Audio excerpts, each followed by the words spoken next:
Voici un exercice pour travailler l'interphalangienne proximale, donc c'est cette articulation-là, en extension et en actif, c'est-à-dire que c'est votre tendon, votre muscle qui va faire le travail. Alors souvent cette articulation, elle peut être enraidie en flexion et on a du mal à l'attendre.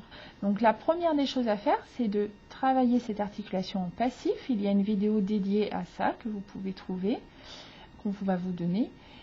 Donc c'est le premier exercice à faire. Une fois que cette articulation est un peu plus souple que ce que vous avez normalement, vous allez pouvoir travailler en actif. Donc le travail en actif est très simple.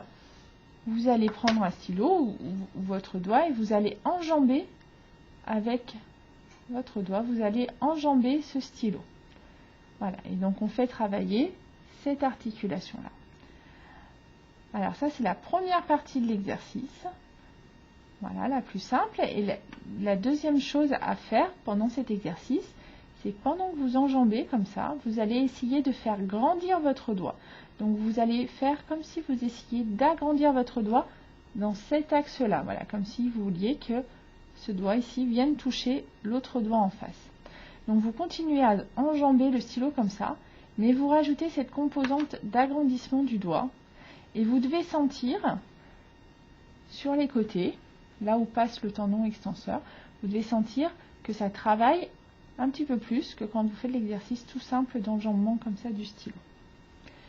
Cet exercice, il est à faire une bonne vingtaine de fois. Hein. C'est un exercice très simple à faire. Vous pouvez faire plusieurs fois dans la journée. Voilà. Donc l'important, j'aurais dit, c'est de travailler l'écartement comme ça et de travailler l'agrandissement.